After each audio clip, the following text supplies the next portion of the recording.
ನಮಸ್ತೆ ವೀಕ್ಷಕರೇ. 98ನೇ ಆಸ್ಕರ್ ಅರ್ಹತಾ ಪಟ್ಟಿ ಪ್ರವೇಶಿಸಿದ Hombale films Mahavatar Narasimha. Blockbuster animated ಚಿತ್ರ ಮಹಾವತಾರ್ ನರಸಿಂಹ 98ನೇ ಅಕಾಡೆಮಿ ಪ್ರಶಸ್ತಿಗಳ ಅತ್ಯುತ್ತಮ ಅನಿಮೇಟೆಡ್ ಫೀಚರ್ಸ್ ಫಿಲ್ಮ್ಸ್ ವಿಭಾಗದಲ್ಲಿ ಸ್ಪರ್ಧೆಗೆ ಪ್ರವೇಶಿಸಿದೆ.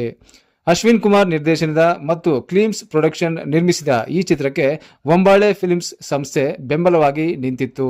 ಸಿನಿಮಾ ಸುಮಾರು 300 ಕೋಟಿ ರೂಪಾಯಿಗಳಿಗೂ ಅಧಿಕ ಕಲೆಕ್ಷನ್ ಮಾಡಿ ದಾಖಲೆ ಬರೆದಿತ್ತು. ವಿಷ್ಣುವಿನ ನರಸಿಂಹ ಅವತಾರದ ಕಥೆಯನ್ನ 3D ಅನಿಮೇಷನ್ ರೂಪದಲ್ಲಿ ತೆರೆಗೆ ತರಲಾಗಿತ್ತು. ಯಾವುದೇ ನಿರೀಕ್ಷೆ ಇಲ್ಲದೆ ಬಂದಿದ್ದ ಸಿನಿಮಾ ಬಾಕ್ಸ್ ಆಫೀಸ್ ಶೇಕ್ ಮಾಡಿ ದಾಖಲೆ ಬರೆದಿತ್ತು. ಭಾರತದಲ್ಲಿ ಅನಿಮೇಟೆಡ್ ಸಿನಿಮಾ ಅಂದ್ರೆ ಕಾರ್ಟೂನ್ ಸಿನಿಮಾ ಎನ್ನುವ ಅಭಿಪ್ರಾಯ ಎಲ್ಲರಿಗೂ ಇದೆ. ಅದನ್ನೆಲ್ಲ ಮೀರಿ ನೋಡುಗರಿಗೆ ಅದ್ಭುತ ಅನುಭವ ಕೊಟ್ಟ ಮಹಾವತಾರ್ ನರಸಿಂಹ ಸಿನಿಮಾ ಗೆದ್ದಿತ್ತು. ಆಸ್ಕರ್ ಸ್ಪರ್ಧೆಗೆ ಭಾರತದ ಸಿನಿಮಾಗಳು ಆಯ್ಕೆಯಾಗುವುದೇ ವಿರಳ. ಆಗೊಮ್ಮೆ ಈಗೊಮ್ಮೆ ಇಂತಹ ಪ್ರಯತ್ನ ನಡೆಯುತ್ತದೆ.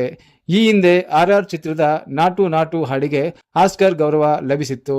ಅದಕ್ಕೂ ಮುನ್ನ AR ರೆಹಮಾನ್ ಸೇರಿ ಕೆಲವರು ಆಸ್ಕರ್ ಪ್ರಶಸ್ತಿಯನ್ನ ಎತ್ತಿ ಹಿಡಿದಿದ್ದರು. ಮಹಾವತಾರ್ ನರಸಿಂಹ ಈ ಬಾರಿ ದಾಖಲೆ ಬರೆಯುವ ಸಾಧ್ಯತೆ ದಟ್ಟವಾಗಿದೆ. ಅನಿಮೇಟೆಡ್ ಫೀಚರ್ ಫಿಲ್ಮ್ಸ್ ವಿಭಾಗದಲ್ಲಿ ಮಹಾವತಾರ್ ನರಸಿಂಹ ಸ್ಪರ್ಧೆಗೆ ಹೋಗುತ್ತಿದೆ. ನಾಮಿನೇಟ್ ಆಗುತ್ತಾ, ಪ್ರಶಸ್ತಿಯನ್ನೇ ಗೆಲ್ಲುತ್ತಾ ಕಾದು ನೋಡಬೇಕಾಗಿದೆ.